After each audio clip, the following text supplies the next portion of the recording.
Hi, today we're going to be talking about product video marketing, and in particular we're going to examine 3 strategies that you can employ whether you are a B2B or a B2C product marketer. My name's Michael. I've worked across my fair share of video projects, and some of them have received a large number of views across different online campaigns and television campaigns as well. Really passionate about startups, everything storytelling, and very experienced in video for SaaS and e-commerce in particular. Today we're going to be covering the attributes of a good product video strategy. We're also going to be looking at the strategy of customer acquisition with a case study from a SaaS company called Cascade. We're also going to be talking about using video for engagement, so a different strategy there, and in particular examples from DigitalOcean and Square. And finally, we're going to look at the goal of retention and how that's used by Spotify. First of all, as a foundation and to set up our framing, it's important to really know what keeps audiences engaged. And I'm going to start by referencing a particular study from Google that had some really interesting results. So they asked 12,000 YouTube viewers, and these were consumer and business accounts, what keeps you engaged with a particular piece of content? And they rank ordered in order of importance these responses. And the first one was really interesting. The response and what was most important was that a video teaches me something new. And there's other interesting responses here, which I'm going to dive into, where it's, the video makes me laugh, it's inspiring, so talking about tone there, it keeps me in the know, so that theme of education coming up twice in the top 6 or 7, and then has high production quality, really not as important as that educative aspect, which is quite interesting. So the learnings there, and these are learnings that we see across the videos that we engage with our customer base, is you really don't want to sell when it comes to product video marketing. You want to actually educate first, and you want to engage audiences really by providing them that feeling of being leveled up in knowledge. Whether it is an acquisition strategy, whether it is engagement or retention, that feeling of being leveled up is the benchmark every single time. The second insight there, which is interesting, and you see the laughing point and the inspiring point, is to really seek a differentiated tone of voice. And if in doubt, you want to ensure that that video is either witty and comedic, if that suits your brand, or it is inspiring. The flat tone, the safe route, we don't often see it rewarded when it comes to customer acquisition. You can get away with it a bit more when it comes to a retention strategy, but bearing that in mind as well, the tone is important. Production quality, it is important, but as you can see, really not as important as perhaps it once was. And, the traditional kind of TV era markers of quality, really not coming through here. If you kind of see those as, having high production quality is on perhaps a network or platform I like, has famous actors, you really don't need to have those aspects anymore if you actually want to be making compelling product videos or campaigns for your brand. Another thing to consider when engaging in a good product video strategy is to actually choose strategy first. So it can be really, really hard to maybe not start with style, not see something on YouTube and say, that's something that I really feel my company should pursue. Inspiration is great and it comes in many forms, but to do this right, we're going to go through an actual cadence and explain how that actually makes sense. So beginning with strategy first is important. Then you examine where that strategy's best distribution lies, and then style, the visual aspect, is something we'll get to. So one particular product marketing goal or strategy, and the most common that we work with at Videco, is that of customer acquisition. So the strategy, for example, if this was a SaaS company, could be get new users, increase ARR. Let's just simplify that. The common distribution for that strategy, depending on whether this is a B2B or a B2C, could be YouTube, could be Twitter, Facebook, Instagram, LinkedIn, Pinterest, and TikTok. Yes, even for B2Bs. And you want to begin with distribution in these channels just because the testing and the way to actually measure data is so readily available there. And you then want to go and take that and really amplify with PR where you can. And the PR is going to be a lot more likely to publish. You'd be surprised how much circulation you can get if that actual release includes a video. So just bear that in mind. The actual potential to amplify the effects of what you're doing on social distribution can really, really be improved if you're using video. The style itself that you commonly see for a customer acquisition campaign can be live action or animated, really depends. But the common ones, if we think of our space, you would think of Grammarly, Funnel's huge spend behind their campaigns. Monday.com, one of the more famous B2B examples. Recently, Honey, has put a lot of spend into YouTube as well. So thinking around what those customer acquisition videos look like gives you an idea there. There's a particular example here, and if we go back to some of the things that were important to users in those viewing habits, the humorous aspect was one, and we looked at that for this video with Cascade, where, one of the characters says to the psychologist, we're really scared in our relationship to talk about the S word. And, it leads the viewer on for a while. That's obviously quite a hook.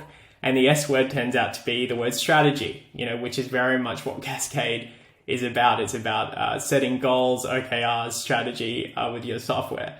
So the video itself performed really well. It was a minute long. Most viewers actually viewed it all the way to the end, which is unusually high.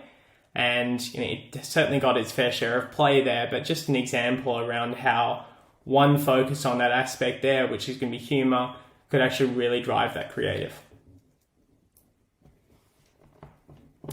The learnings across Cascade and other customer acquisition campaigns that we've run is always to actually use cut downs. So there are, no doubt some effort involved when it comes to these campaigns. So you want to make sure that you're getting the most out of each effort. And to do that, you'd use cut downs. So what I mean by that is you'd have the main story. In Cascade's example, it was 60 seconds, but whether that goes up to 90 seconds because you have larger kind of set of product points to tell, that's okay. But just know that you should also be wanting to get a 30-second version of that video, which has a different variant of the story. It might not actually cover the problem as much, it might just have two main benefits that are being talked about, and I'll explain why in a moment. And then you want an even shorter cut down still, which is 9 seconds. So how you'd situate this, for the top of funnel, you want your 60, 90, can be up to 2 minutes to be your long form, okay? Then for your mid funnel, you want to kind of follow that long form with that 30-second version. And that doesn't need to really articulate the problem, okay? In a mid funnel, the user has some understanding or some consideration, so they actually gauge the problem. It's actually more so about going into benefits there for a mid funnel asset. For bottom of funnel, you really want to be going no further than a 6 to 9 seconds. So it's almost like a bumper, and you program that for a user that maybe has a double visit on your site, or maybe key landing pages. Like it could be your demo page, it could be a trial, it could be an offer, it could be specific campaign or sign up pages. You really want to have that level of programming if you're doing a customer acquisition campaign. That's really just got to be the basic that you do every single time. As a principle, you have to know as well that the first 5 seconds when it comes to paid spend for video is everything. You should always, and this is going to be the case 10 times out of 10, you need to have a brand mention. So you need to actually have your brand's logo in the first 1 to 2 seconds, even if that's its own frame and then the story begins afterwards. When you come to inventory like on YouTube, which is skippable, or you have inventory appearing in a feed, that 2 seconds is actually going to be really valuable, even if it is for an awareness goal. So just bear that in mind. You also want the specific product name that you're marketing, and believe me, a lot of companies we work with forget this, or they say within the storyboarding stage it wasn't something they considered. It is best practice to do that every single time. Second strategy there is engagement. So whereas customer acquisition is talking about obtaining new users, an engagement strategy is more so around how do we further engage existing users, and that could be measured in ARPU, for example. So distribution here, it's different to just going straight to social and doing a blast and making sure that the video is in every channel that you own. It's actually not so much about that focus. Instead, we found that clients actually have better results if they're creating a really solid kind of 3 to 5 step EDM cadence. And the target place for that cadence is going to be a video page. So that'll ideally be on your app or a website. I'm going to show you what that looks like. And secondary, you would then do the social and PR amplification. And that could be a product release that is, a real major one that deserves that type of attention. Other times the EDM cadence can suffice. And the style of this video tends to be more of that explainer or app video style, where you'd be showing some product context through UI or abstracted UI. Example here for DigitalOcean that we produced for the product app platform, was more of that kind of long form 2-minute video, but has product abstraction here written throughout. There's a really interesting kind of takeaway there that, even after 8 months, still proving out some really great ROI. Obviously a very kind of story-driven approach, but we also led with a plethora of cut downs that DigitalOcean used in more of a full funnel approach as well. And this was, again, distributed mainly through EDM. It has since lived on YouTube as well, so certainly got its fair share of play. Square's another example. You saw that logo in the beginning as soon as we started. And you see here, even with the UI itself, quite abstracted. Even this, it's for a snippet and a dev tool, but we really bring it down to its bare minimum. You find that the pace promotional video is actually moving at, it doesn't always serve the users best to use exact UI. You can see here, just because there's actually quite a lot to take in. When you've got the pace that a promotional video moves at, you do want to make it easy enough to understand. And obviously I've muted the voiceover in this instance. So some interesting kind of style there, and that was around 60 seconds if I'm not mistaken. You can see there in Square's case, they actually used a 3-step EDM, and this was the target page. So they take their dev audience, for example, which was segmented to this particular landing page, where you can see on the right, and this was a still taken, but this video would play onto the side, and then you could watch the full video here. So that's what I mean by a good video landing page or a video target page. Very simple. The main aim of the game is to watch the video for the users, to understand how they can actually extend their use of your product or platform. Learnings from engagement. Now this has been really interesting, especially in our work with Square. You really should be localizing if you've got a global presence. And obviously that's one of the real benefits of tech and SaaS, is that can be done over time, and that movement into international markets. Now, whenever we do a project with Square, really, we're doing both translated voiceover and subtitles for, Japanese audiences, UK audiences, Irish accent, Spanish, Australian. So, relative to, or compared rather, with actually filming a whole new video for that product launch again in these different localized areas, it's far cheaper in today's world to actually very quickly localize across, just those voiceovers and subtitles, and actually have a very convincing asset that you can use for different international audiences. So, it can sometimes be, 0.1% of the budget. It can be in the low hundreds of dollars to actually get a very good localized result. So something to bear in mind if you do have international audiences. Video is a great way to speak to those differently and in a way which is very relatable.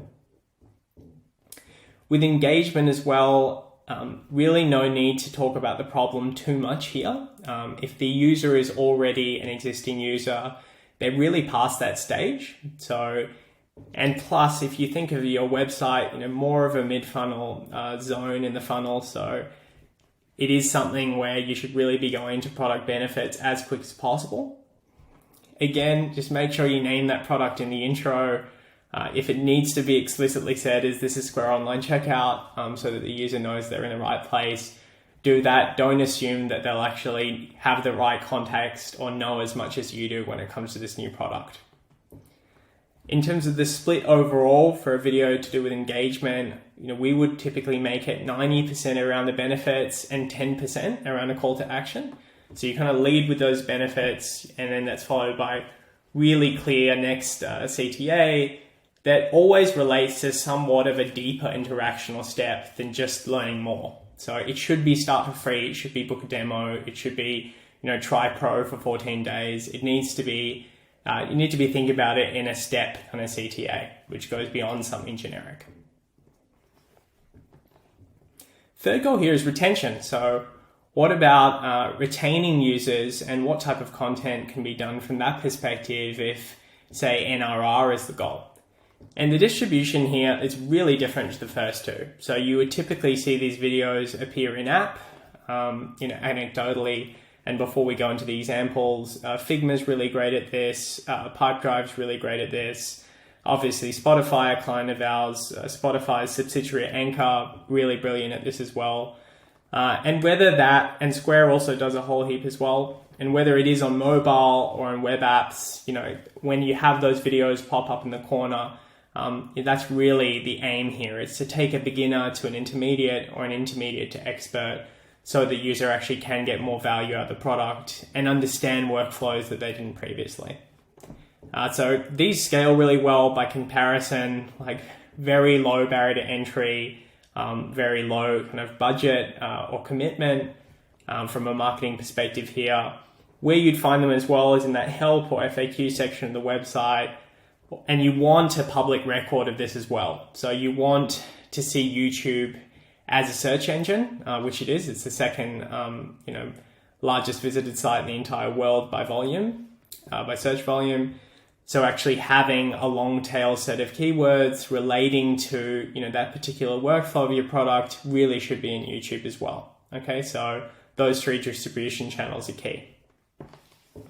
You'll often find these are called product how-tos or walkthrough videos when it comes to the style or understanding that glossary. This is an example from Spotify, and Anchor, one of Spotify's subsidiaries. So starting with actually naming the product and then going into actually how it works. So again, there would be voiceover on these typically, but I've muted it for this presentation. And it's moving quickly. Like, remember that the user can pause this at any time. So I'll get to the learnings in a moment, but these shouldn't go on forever. These really shouldn't go on for 10 minutes. They should actually be scripted more often than not. It's not like a staff member should just sit down who's, the most knowledgeable staff member in the room, or someone from product, and just go for it for 10 minutes. That might be great if you're in a startup stage. If you've kind of, moved beyond that and, you are, getting some really serious user growth, investing in maybe a professional voiceover, for 20 of these videos, and then just booking that voiceover in a single session, is a really cost-effective way of doing it. And also just segmenting these chapters into 2 to 3 minute sound bites. They shouldn't be longer than that. Otherwise, the workflow, you're going to see serious drop-off. Better to actually make a concise topic for your workflow and move forward from there. So 2 to 3 minute chapters, got ahead there, but I want to reiterate that that's a super important part of whenever we engage in these projects. And you want to try and take these on as a kind of group thinking. It's not so much just doing, 1 or 2 of these and kind of dripping out, 2 per month. You really want to try and actually concentrate the effort and, commit to a certain amount, per quarter or per month to do in a way that actually just makes sure that the effort is really well leveraged. And you will get into the flow of that when you start to understand, what a concise, maybe, 1 minute 36 walkthrough actually feels like. So very momentum driven, and I think resources can be very shared if you actually do them all at once. Also just creating a direct link for support. So if the user still has questions, or if it's complex or technical product, they still have questions, make sure you do actually include the link so that they actually can go to support, or they can, have some type of link to the product team. That's really important, and that actually gets forgotten about as well, quite a lot. And finally, certainly use a typographic thumbnail, whether it's on the website or in a public domain like YouTube. Here's a really good example from Anchor. Really easy to make. It's really an extra 20 to 30 minutes work, per video to get a really nice branded result. So just make sure you're actually doing that across all your videos so users can find it in the quickest way possible. In summary, it's really important that this structure of strategy is actually considered.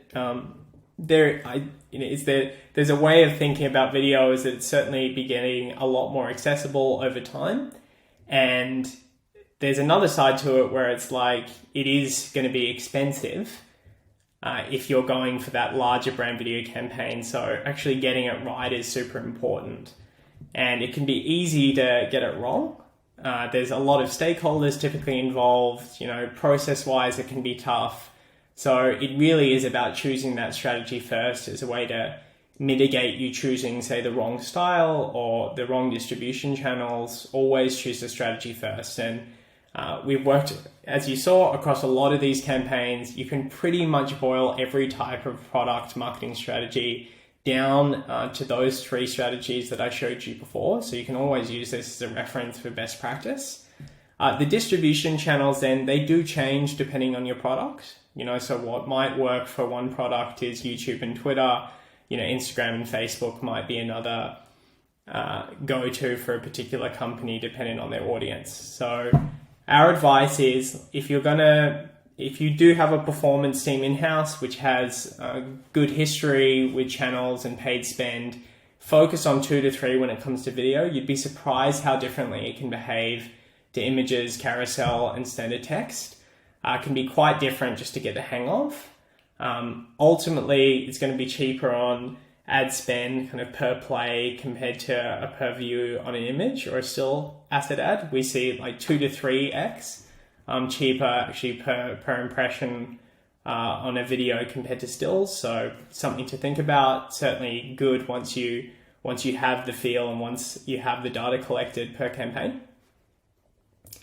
And after that, really just ensuring that once you've chosen the distribution channels, the actual style of video suits that channel. So what I mean by that is not everything that's apt for a YouTube audience is going to fit Facebook. And not everything, say a nicely produced, Monday.com ad for YouTube, it's going to go well on TikTok. Chances are it's going to not go so well on TikTok at all. So, and I will reiterate again, TikTok is not just a B2C channel, B2B, and watch that space. But something to think about as well, depending on where your distribution channels are, the type of content and the style that should be best engaged with it there. And the last thing, just making sure you get as many assets from each video effort as possible, whether those are cut downs, whether they're GIFs or stills, just making sure that that's certainly something that you're asking for, because there is really a wealth of assets that come out of each of these projects. So something to certainly bear in mind, but just making sure you're getting the most leverage possible. Some tips, and this is coming out of pain points that our clients report. If you need help in finding inspiration, there's a great website that actually collates a lot of the best tech examples and product videos in tech specifically. It's called www.spectacle.is. It's great. Really good and well categorized. You can also search via some of the audience attitudes we talked about before. So by mood or tone, as well as style or even strategy. So really great. I think you'll find some of this glossary that you've learned today will actually translate over well. And for any further reading on video marketing that you'd like to know and be assured is high quality, we really like Wistia's Learning Center. They have a phenomenal blog that's very active, some really great and well-researched long forms.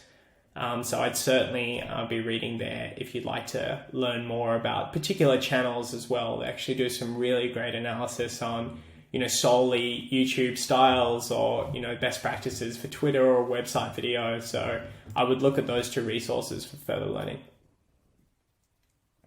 Wanted to say a big thank you for watching.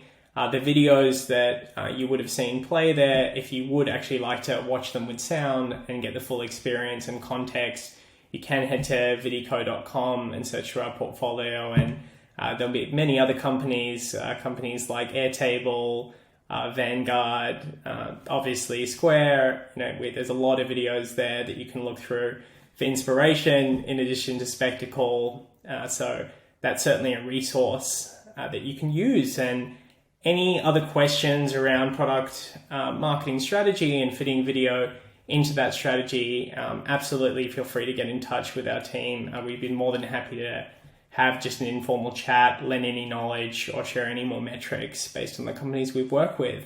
I hope you all enjoy the summit and some of the other content that's going to be displayed. Thanks again for watching.